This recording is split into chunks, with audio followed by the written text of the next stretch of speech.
Hey guys, this is Jim, WT1W, and you're watching FEP Labs Radio. Thanks for stopping by. So today I wanted to share a video about something that I think is incredibly useful in the amateur radio space. And this is useful whether you don't have your ham license yet, or whether you're looking to upgrade from tech to general or general to extra. This is an outstanding product. We are not sponsored by them at all. This is something I've used personally, and I wanted to share it with you guys. If you're an extra, this video is probably not going to be for you because you're at the top of your game. But for new hams, techs, and generals, highly recommend this. What am I talking about? I'm talking about hamstudy.org. So this product is put out by Signal Stuff, the makers of the Signal Stick and Signal Stalk antennas. And you've heard us talk about these on Coffee and Ham radios, and I've mentioned it in previous videos, and I'm sure T.O. has, and Smokin' Ape, and probably Chuck as well. And I wanted to share it with you guys because this is one of the, in my opinion, the best kept secrets in amateur radio. And in my opinion, the fastest, easiest, most efficient way to get you to pass the test, to upgrade, to get your license or to upgrade your license. Now, I'm going to say one caveat before we look at ham study. I understand that passing a test does not mean you know everything. It means you passed a test. Absolutely believe that. I've passed a lot of tests in my life that didn't mean I knew what I was actually doing with a particular subject, but I passed the test. Always learning. And it's the same thing in ham radio. So you're going to gain some knowledge just from studying, and that's the whole idea, but you're also going to get to see the questions that are in the question pool and know what the test is going to look like and be ready to take the test and get your license or upgrade your license and then move on and enjoy your ham license and learn more while you have a ham license. So ham study, I've already registered. I've used this before. Let me go ahead and log into my account. All right, you can tell I haven't used this in a hot minute because my call sign is not KN4YCD anymore. Ham Study has a lot of information on their website that talks about how do you get licensed, what is ham radio about, why use ham radio.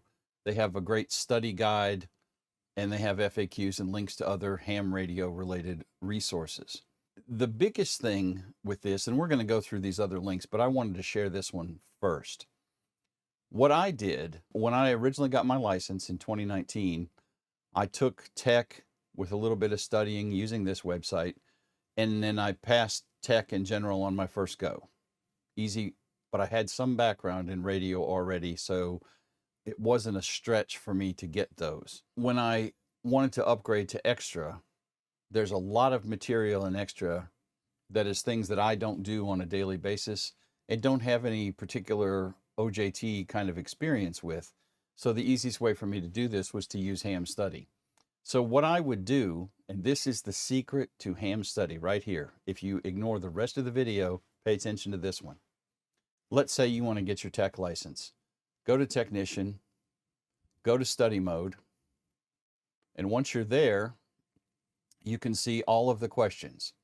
And what this will do is obviously show you your overall aptitude for that particular area and how many of the questions you've seen. Now, right now, the way this defaults is to all questions. So it will show you the entire question pool and cycle you through the questions. This is cool and this is helpful, but you can get more out of this. So what the software will do is if you get a question right, you're probably not going to see that question for a long time as you cycle through questions. If you get a question wrong, it's going to come back up again. And you can, and it will show you the correct answer for every time you answer a question. So you can learn the answer to that question. And like I said, you're going to learn some things along the way as you're studying. Now, that works out well, but what I found in my personal journey, and I think is probably the best way to study this, is to go through each section, one section at a time. So if we go to all questions up here in the corner and we select a area, now I'm only going to see questions in sub-element T1. That's all I'm going to see. So this is going to show me my particular score in this list of 10 elements, and I'll know that this is the area that I'm good on, or this is the area I need more work on.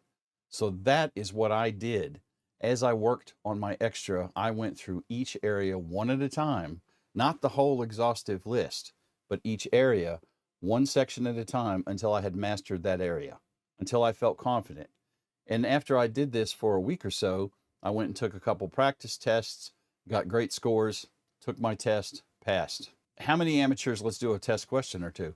How may amateurs use the 219 to 220 megahertz segment of the 1.2 meter band, 1.25 meter band? And then here are your answers. And you can straight up tell them, I don't know, and they'll come back and give you an answer. Or you can pick an answer. I'm going to pick an incorrect one in this case, and that's wrong. So now they've flagged this and they know that Jim got this wrong. I'm going to show the correct answer, and there it is. Now, as I go to my next question, which of the following self-assigned indicators are acceptable when using a phone transmission? KL7CC, slant W3, stroke W3, or slash W3. I'm going to tell it slash. I'm wrong because it's actually stroke, or any of the choices because it's not that picky. I'm a little embarrassed. I actually thought it was just slash. And again, show me the correct answer.